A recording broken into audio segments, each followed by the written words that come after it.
Manifeste de l'esthétique de l'opprimé. L'imagination utopique des inédits possibles et l'esthétique de l'opprimé. L'esthétique de l'opprimé est une affirmation revendiquée par Augusto Boal à la fin de sa vie dans un ouvrage qui s'appelle L'esthétique de l'opprimé. Et Augusto Boal se réfère à Paulo Freire.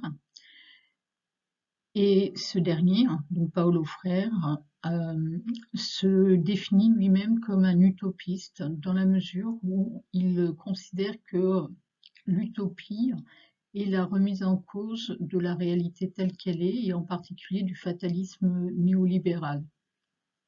Affirmer que l'imagination utopique des inédits possibles est esthétique de l'opprimé, c'est affirmer l'importance de l'imagination utopique. En effet, pour Paulo Freire, dans Pédagogie des opprimés, les opprimés confrontés à ce qu'il appelle la situation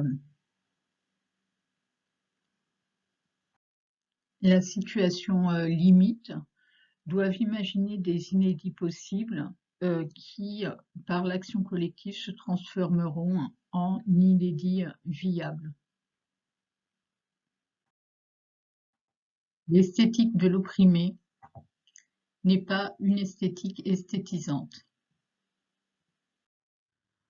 En effet, l'esthétique de l'opprimé ne revendique pas l'art pour l'art, c'est-à-dire une conception de l'art qui aurait simplement sa fin en elle-même, mais est orientée vers la transformation sociale, vers la conscientisation des rapports sociaux et leur transformation sociale. De ce point de vue-là, l'esthétique de l'opprimé ne s'inscrit pas dans l'art pour l'art.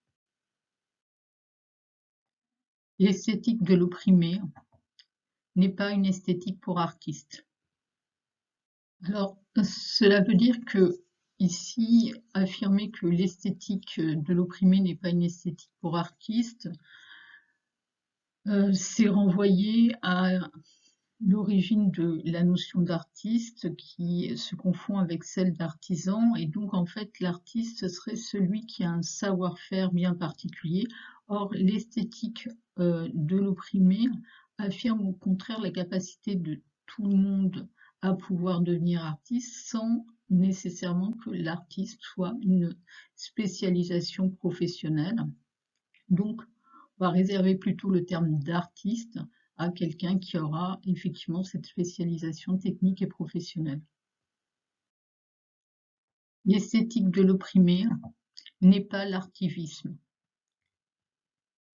En effet, on peut qualifier d'artivisme une forme d'art militant qui est réalisé par un artiste au sens qu'on a défini précédemment, c'est-à-dire une personne qui possède un savoir-faire technique, une maîtrise d'un certain nombre de techniques artistiques pour réaliser une œuvre d'art qui a une finalité de conscientisation et de transformation sociale. L'esthétique de l'opprimé n'est pas l'art communautaire.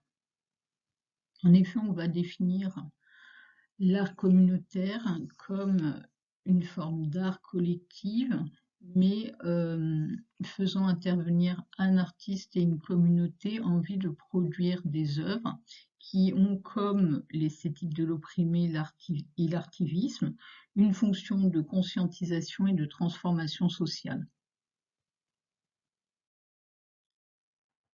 L'opprimé est toute personne qui cherche à se libérer.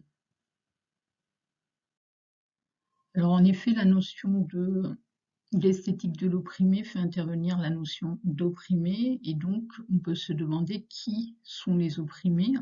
Et donc on peut avoir une définition assez générique de cette notion, c'est toute personne qui a besoin de développer ses capacités de réflexion critique et d'action en vue d'une transformation sociale qui le permet à lui et à son groupe social de s'émanciper.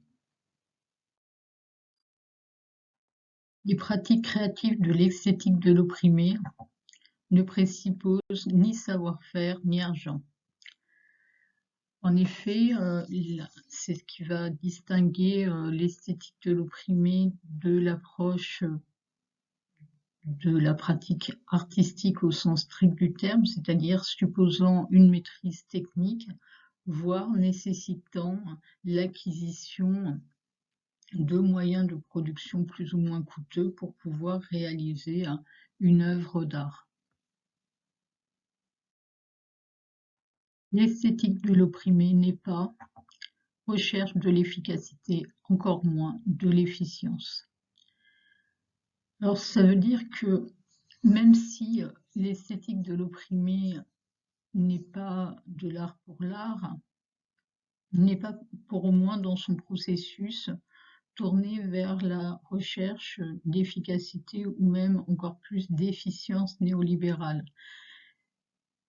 L'introduction d'une esthétique au sein de la pédagogie critique vise à nous libérer de l'exigence néolibérale d'efficacité et d'efficience en accordant une place à d'autres valeurs telles que ici la valeur esthétique. L'esthétique de l'opprimé est une pédagogie critique. Affirmer que l'esthétique de l'opprimé est une pédagogie critique, c'est affirmer que l'esthétique de l'opprimé s'inscrit dans une perspective d'éducation populaire à visée de transformation sociale et que de ce point de vue-là, elle est une des manières dont la pédagogie critique peut se manifester.